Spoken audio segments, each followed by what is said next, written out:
देवी। हाँ। अगर खाने के लिए कुछ नहीं है तो कोई बात नहीं, रात काटने के लिए मैं आया हूं। चलो ये तो बड़ी खुशी की बात है, आप हमारे यहाँ विश्राम कीजिए। आज राजा उत्तानपाद सारी रात अपनी बड़ी रानी के महलों में रहते हैं। भगवान की ऐसी प्रेरणा हुई, भगवान की ऐसी कृपा हुई, उसी रात को महारानी सुनीति भगवान की कृपा से गर्भाधारण करती हैं। और जिस समय 4 बजे घड़ियाले ने घंटा में घन घन की आवाज दी है, जब घंटा बजाया तो रानी को बड़ा कष्ट हुआ है कि मैं तो बड़े आदर से पिया के साथ सो रही थी, लेकिन 12 घड़ियाले, आज मुझे रात पता नहीं चली कि मेरी रात कैसे कट गई। राजा कहने लगे रानी मुझे छोड़ दो, और अगर नीचे वाली रानी ने देख लिया तो जौहर हो जाएगा। आज महाराज उत्तानपाद रानी ने पैर छुए हैं, और राजा उत्तानपाद जब नीचे उतरे, जो छोटी रानी ने देखा आग बबूला हो गई, और क्या बोली है। आज राजा उत्तानपाद पहले दिन महारानी सुनीति के घर में रुके हैं, महारानी गर्भवती होती हैं, और दूसरी रात्रि को छोटी रानी सुरजी के पास रुके हैं। भगवान की कृपा से दोनों रानियां जब गर्भ में पैर रखने लगी हैं, कहाँ राजा एक पुत्र के लिए तरसते थे, एक बच्चे के लिए तरसते थे। भगवान की ऐसी कृपा हुई कि दोनों रानियां गर्भवती हैं। खुशी की लहर बढ़ने लगी है, धीरे धीरे समय व्यतीत होने लगा। जब 9 महीना पूरे हुए तो महारानी सुनीति ने एक पुत्र को जन्म दिया है। चतुर ब्राह्मणों को बुला करके उसका नाम ध्रुव पड़ा है। और महारानी सुरजी ने जब जन्म दिया अपने बच्चे को तो उसका नाम उत्तम रखा गया। जब धीरे धीरे और समय व्यतीत होने लगा, दोनों बच्चे खेलने के लिए तैयार होते हैं। आज राजा उत्तानपाद अपने बच्चों को देख करके बड़े खुश होते हैं। एक दिन ध्रुव बोला भैया हाँ चलो हम तुम आज पिता की कचहरी चलेंगे। चलो। तो चले भैया। हाँ चलो आज पिता की कचहरी चलते हैं।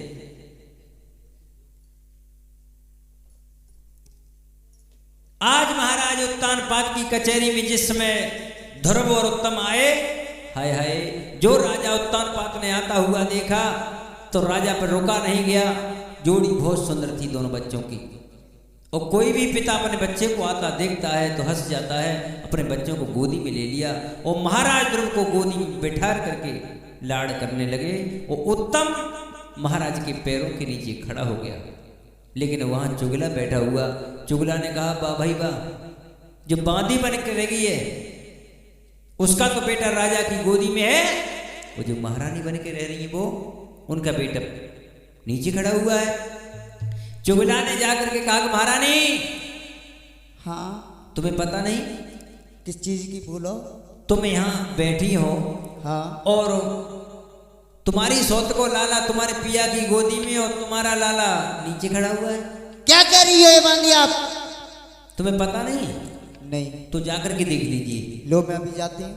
जाओ।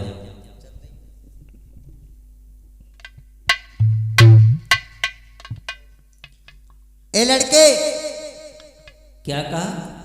अगर अपने पिता के गोद में बैठना था तो तुम मेरी कोख से जन्म लेता, इसलिए यहाँ से उठ और बाहर निकल। अरे माँ तुम क्या कहती हो? हाँ मैं सच कह रही हूँ। ये मेरे पिता हैं और तुम भी मेरी माँ हो। मैं नहीं हूँ तेरी माँ। क्यों? भाग जा यहाँ से। लेकिन मैया एक बात कहूँ। बोलो। जैसे मैया मेरी सुनीति है वैसे ही तुम मेरे सुनीति के बराबर हो। उसका अपना नाम मत ले, यहाँ से निकल ले। तो ठीक है माँ मैं जाता हूँ। हाँ निकल ले। जब महलों के लिए चला, मैया सुनीति ने आते हुए देखा। अरे ओ बेटा, तेरी आंखों से आंसू कैसे बह रहे हैं? मैया कुछ न पूछो। क्या हुआ? मैं बताऊंगा तो आपका कलेजा हिल जाएगा। नहीं नहीं मेरे लाल, बताओ क्या हुआ। सुनिए। बताओ। कि रोए रोए कहे धुरव महाराज, मैया मोए मोसी ने मारो।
पिता की कचहरी गया तो पिता ने मुझे गोदी में ले लिया, लेकिन मैया सुरची ने मुझे धक्का दिया, गाल में चांटा मारा, कहा कि तू इस गोदी के लायक नहीं है। बेटा हाँ एक बात बताऊं? कहिए। क्या मौसी ने कुछ अपशब्द भी बोले हैं तेरे से? मैया उसने तो ये कहा है कि तूने पूर्व जन्म में थोड़ा भजन किया होता तो उसकी कोख से नहीं बल्कि मेरी कोख से पैदा होता। एक बात कहूं बेटा, हाँ ये सही बात है, अगर भगवान का भजन करता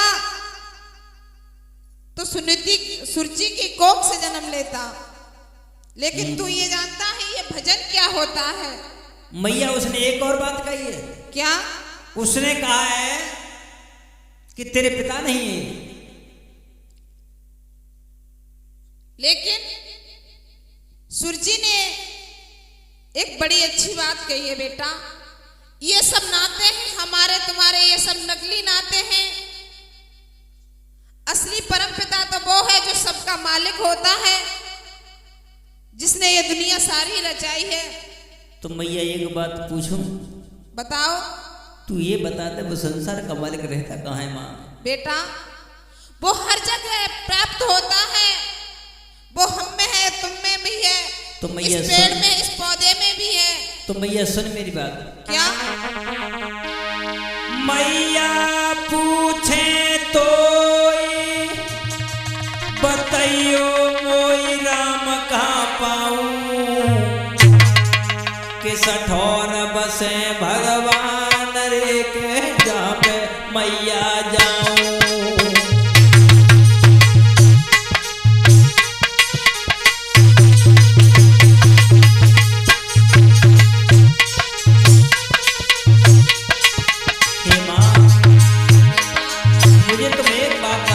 पिता रहते कहाँ हैं? अरे सुन मैया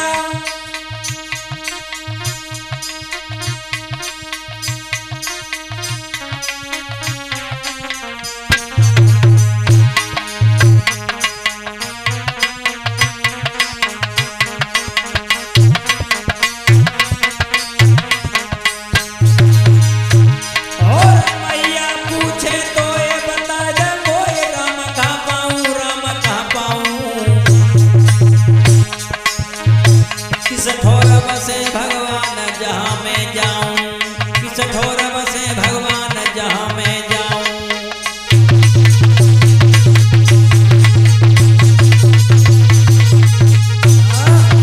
हे माँ, मुझे ये बता दो कि परमपिता कहाँ रहते हैं? बेटा हाँ। वो परम पिता परमात्मा भजन करने से प्राप्त होता है। तो मैया लो, मैं भजन करने के लिए जा रहा हूँ। नहीं बेटा, तेरी क्यों? अभी बहुत छोटी उम्र है। अरे मैया, तुम मुझे बालक समझ रही हो, मैं समझदार हो गया हूँ नहीं और मैं बेटा, भगवान का भजन करने मेरी एक जाऊंगा। बात सुन। हाँ। इस छोटी उम्र में मत जा तू बन के लिए। अगर तू बन के लिए जाएगा तो तुझे कोई शेर चीता खा लेंगे बेटा। कि तेरी अब ही उम्र नादान हो, नादान मत जाओ ध्रुव जी तपस्या को तेरी।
तुम एक बात नहीं जानती हो।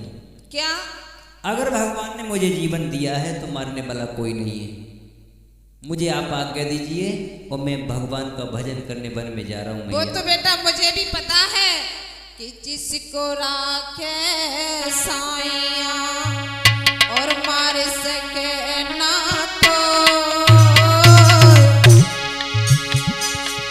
बाल न बाका हो सके चाहे जग बैरी होए।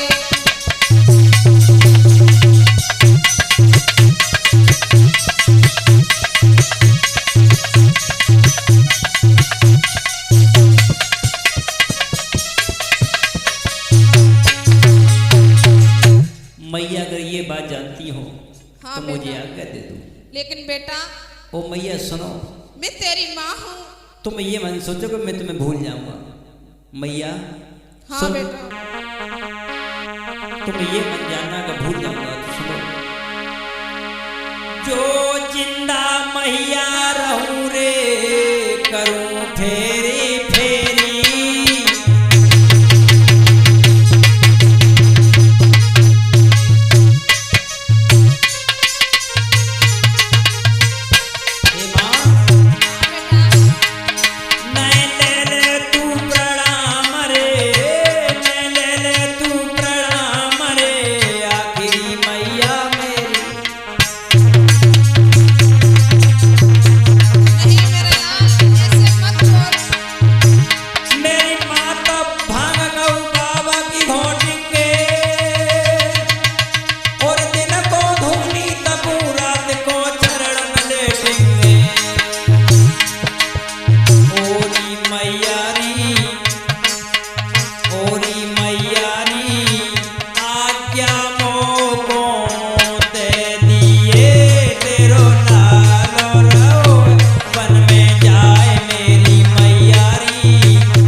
चिंता न कर।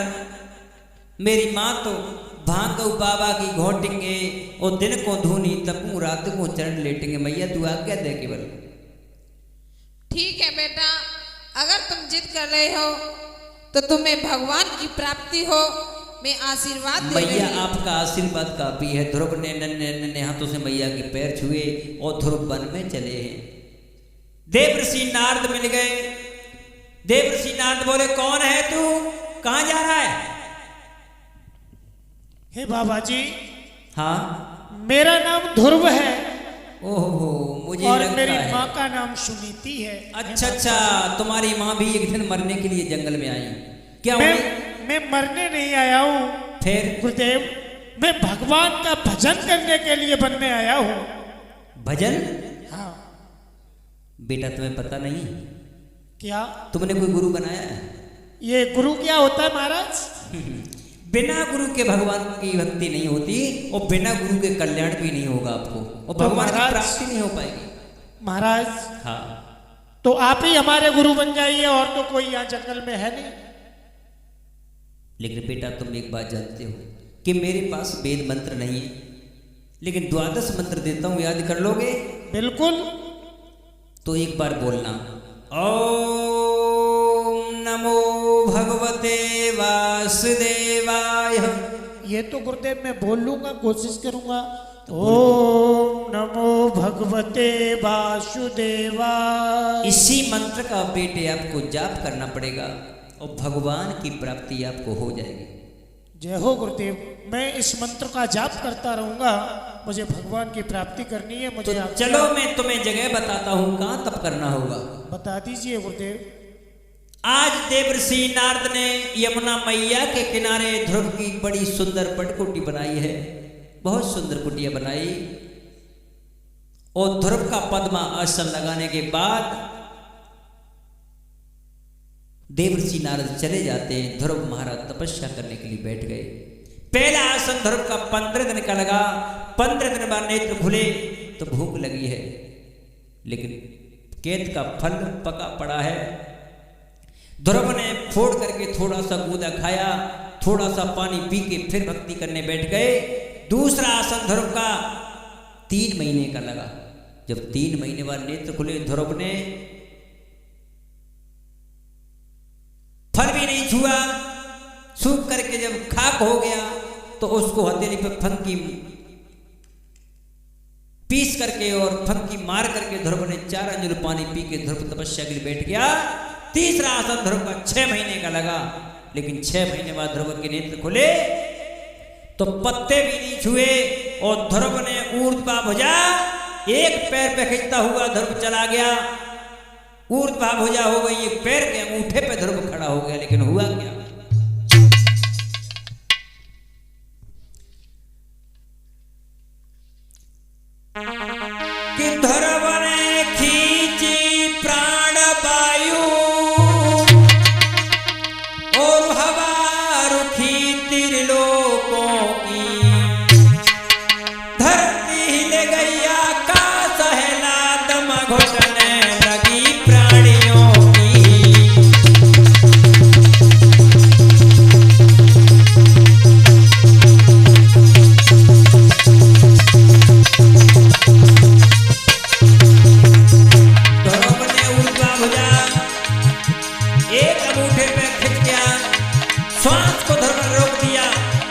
अपनी आत्मा को भगवान की आत्मा में अंकित किया है, लेकिन हुआ क्या?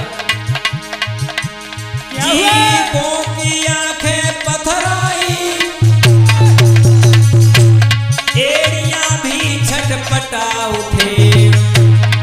इंद्र को इंद्रासन हेले गो है, पापी भी एकदम घबराए उठे।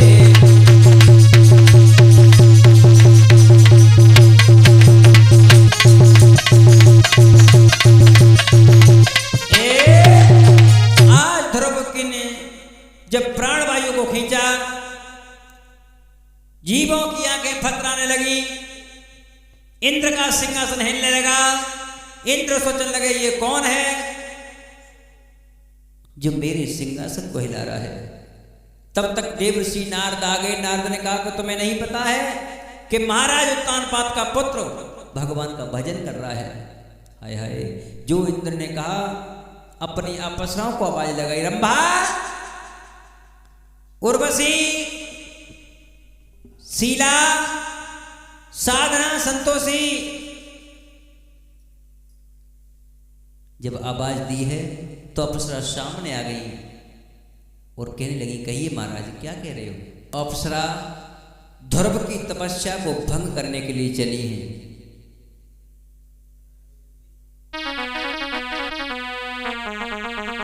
जब ध्रुव के पास पहुंची तो एक सखी कहने लगी, होरी बहन, हाँ तपस्या तो बहुत लोगों की देखी, बड़े बड़े ऋषि मुनि करते हैं, लेकिन ये तो छोटा सा बच्चा लग रहा है। हाँ बहन, ये छोटा सा बालक है, 5 बरस का बालक है। तो मेरे एक समझ में आती है क्या? कि बच्चा नाचने गाने से जल्दी बैठ जाते हैं, इसकी तपस्या भंगी तो करनी है मैं तुम्हें। हाँ बहन, तो चलो नाचना गाना शुरू करते हैं। तो एक काम करो, क्या? थोड़ा गाओ। हाँ चलो गाओ। जय नाच कूद के रे झायली जोज तो बालक है, नाच कूद के रे झायली जोज तो बालक है।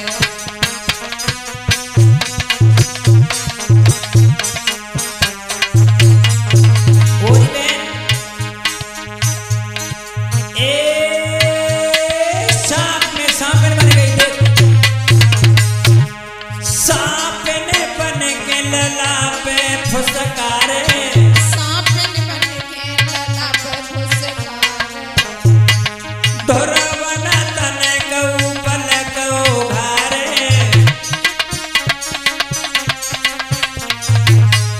जति के शिव समाधि निगाए दी जोज तो बालक है। जय नाच कूद के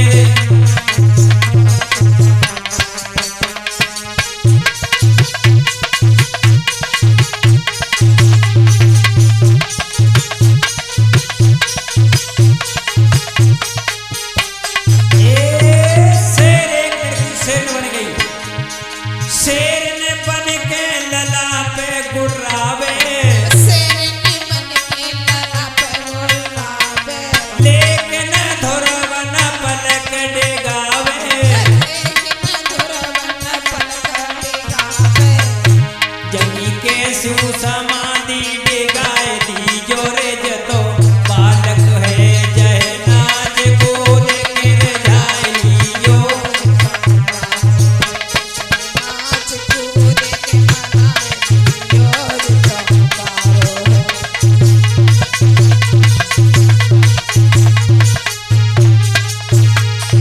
पूरी बहन संतोषी, हाँ ये तो इसके ऊपर कोई फर्क ही नहीं पड़ा। अरे बहन तुम्हें पता नहीं है, वो भगवान के भजन में लीन है। तो एक और बात कहूँ, जब मैया को रूप धर के रोन लगो, जे आंखें खोल दे, चलो रख ले रहे हैं बहना, चलो। जगी मैया को रूप रख के रो। आहा, आज रंभा मैया सुनीति का रूप रख के रोने लगी। लाला आंखें खोल दे बेटा ध्रुव। ओ सुनीति, मैया सुनीति का रूप रोक के रंभा रोने लगी। लाला कि बेटा ने कई अखियां खोलो, अपनी मैया से कह कर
मैया सुनीति का रूप रखा, लेकिन ध्रुव ने आंखें नहीं खोली। जो भगवान के भक्तों को परेशान करता है, माया की परतैयां बन के तैयार हुई हैं। जब वेश्याओं पर टूटी हैं तो इंद्र की अप्सराएं भाग जाती हैं। जब इंद्र की अप्सराएं इंद्र के अखाड़े में गिर गई, महाराज मुझे क्षमा कर दीजिए। इधर ध्रुव, अब लक्ष्मी जी लेटी, भगवान विष्णु लेटे हुए उनके चरण दबा रही हैं। शेष सैया इतनी गर्म हो गई कि लक्ष्मी के हाथ जल गए। कह लगी महाराज जी क्या देख रही हूँ? महाराज हाँ, ये क्या हो रहा है? ये हवा बाई एकदम बंद क्यों होती जा रही है? देवी पता करिए। बताओ ना, मेरा दम घुट रहा है। तो मुझे लग रहा है कि मेरा कोई भक्त तप कर रहा है मेरा। महाराज आप इतने